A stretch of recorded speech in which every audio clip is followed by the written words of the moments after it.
Really seems like Smitty is on that ass of Hayley's. It's about time somebody is.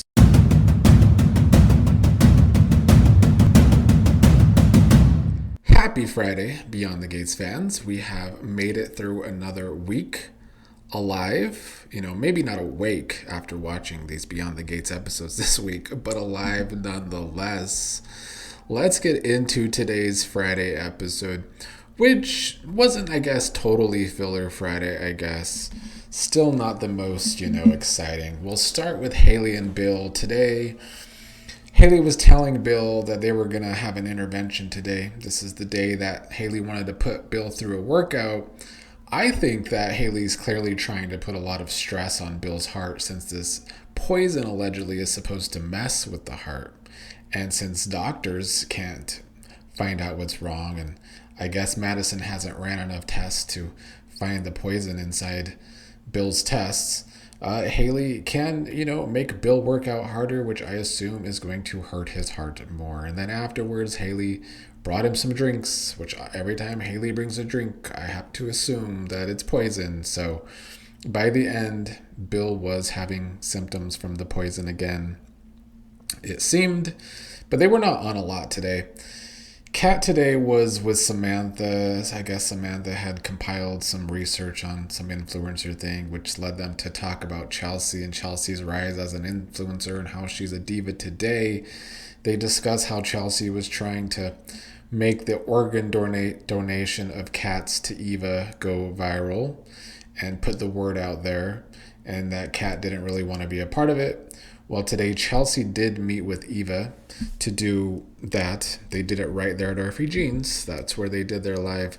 But yeah, Chelsea is trying to get Eva to talk about the organ donation, to get the word out there, and Eva agrees to do it because of, black people having a harder time on an organ donation list to actually find a donor.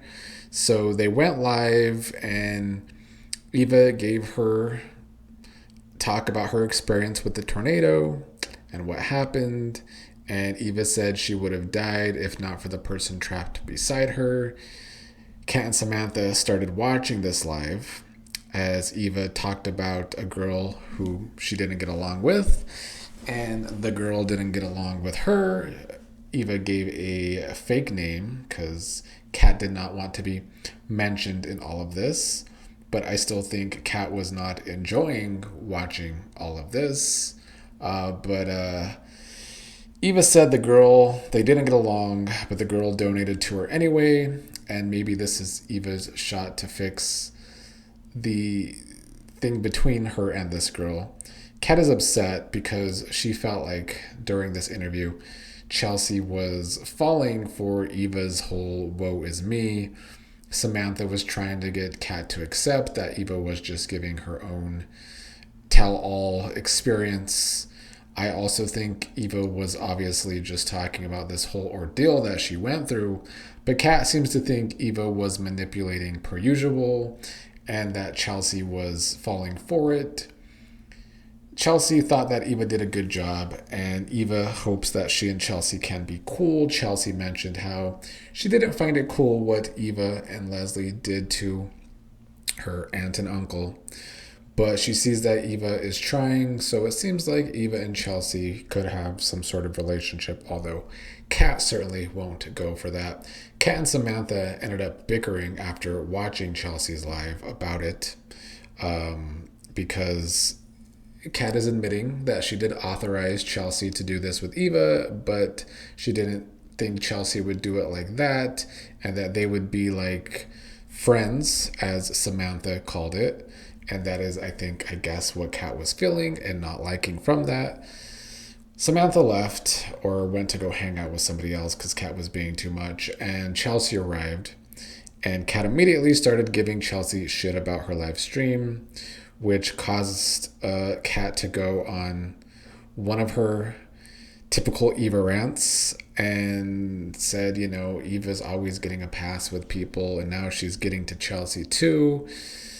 I feel like this is regression with the writing, and I don't like it. Like, obviously, Kat and Eva are not going to become these sisters that just love each other and totally get along. I totally understand that it's going to take time. But I feel like with the writing here, it feels like, one step forward, two steps back for Kat and Eva. And I'm not saying that they have to be besties, but I'm saying the fact that Kat is now going on one of these rants after it seemed like she finally did some growing up and she made progress with Eva, it feels like a typical way for this show to stall a storyline. That's all that I'm getting from it. Instead of, giving Kat a new and improved storyline, we're still back to the same old shit. Andre was looking at the bottle of champagne at the beginning of today's episode. Dani still wishing she knew who to thank for sending it. Vanessa, unfortunately, ended up arriving. I never need trash in that episode, but here Vanessa was, and Andre had an appointment at the country club for some fitness with Diego, so he left, or at least that's what Andre said. Vanessa and Dani discussed how Dani feels bad that she almost wrecked the best thing to ever happen to her, which is, I guess, this marriage with Andre. You wouldn't know it by the way Dani's acting lately. Then, when Chelsea's live was happening, Dani and Vanessa spotted Andre in the background at Orphe Jeans during the live, which led them to think that Andre lied to them about going to the country club, which had Dani freaking out, and Vanessa having to tell Dani that Andre is not Bill. Andre's not out there cheating and looking for the next best young girl out there. But Dani is wondering if it would serve her right if Andre was like Bill, because this is Dani's guilt for the elevator loving. At Orphe Jeans, Andre was looking at old pictures of himself, which was with him and a bottle of that champagne. I do want to see how they develop this Andre secret and exactly what it is, how bad this secret is, if it's a good secret, a bad secret. Is it going to lead to Andre's demise? I don't know, but I am intrigued at least. This is something new. Hopefully it doesn't lead to a health issue. As long as Andre's secret doesn't lead to a health issue, I'll be content with it. Andre came home. Dani kind of tried to call Andre out for lying about where he was. Andre had to admit he went to get some red velvet cake after his workout. Dani seemed happy for the honesty.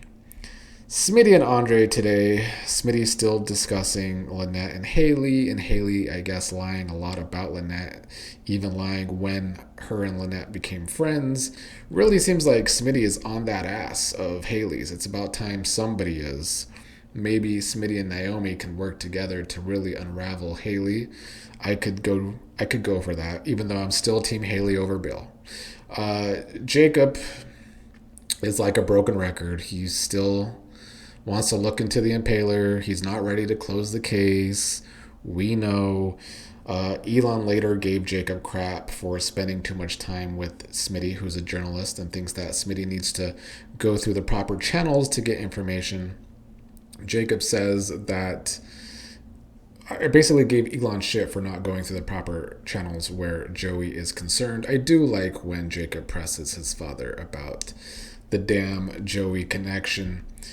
Speaking of Joey, his sister Heather was already back today, aka the Impaler. She stopped by to see Joey, already back from Europe. Seems like a quick return. Joey is concerned that she is there because he told her there is a cop hell-bent on finding her out. Heather, meanwhile, is more worried about how big of a story this Impaler stuff is becoming in the press. And it's thanks to Smitty, this journalist. And she has someone in the FBI who I guess is dirty and told her that the investigations on this whole blood plasma nonsense is ramping up. So it seemed like Heather has returned for Smitty's demise. Heather wants to kill Smitty and take him on out of here. Joey said no, that can't happen. She said, what if she does it anyway? Heather told Joey that he's changed, but Joey said the only reason that she can't take out Smitty is because of Smitty's congressman husband. And Joey needs Martin to be reelected, Heather said that icing out Smitty and killing him and making Martin a grieving widow might actually help him win the election. Um, I didn't mind Heather today, actually. It gave the episode something. This show needs. I don't know. On one hand, I want to say it needs a villain who's going to drive story because it does. But this show has a lot of villains who they never want to end their stories. And that's the reason why the show currently needs a villain to drive some story. But Heather said that she would have her men back off of Smitty if Joey can convince Smitty to stop writing about the impaler. But Joey doesn't know if Heather deserves his help. When Joey had to leave the room, Vanessa arrived and saw that Heather was there and didn't like that, asked who Heather was. I did enjoy Heather giving trash shit, saying that Vanessa is not the only woman in Joey's life. One good thing that could also come from Heather is if she is always a menace to trash. I would really like to see someone knock Vanessa down several pegs. Maybe Heather is the one to do that. So yeah, we'll see if Heather's actually gonna, impale someone. Is she gonna have Smitty killed? Is she gonna be a knife in Vanessa's back? Hopefully, all the above. I mean, I don't really want Smitty dead, but it would drive some story. I just want Heather to drive some story. If you're gonna have her on this show, she's gonna be a villain. Let's not half-ass it like with Joey, because Joey gets all this information, does nothing with it. Joey killed Doug, but they want to also make him seem like a hero. I don't like it. I don't buy it. So that was today's episode. The preview for next week looks as underwhelming as usual.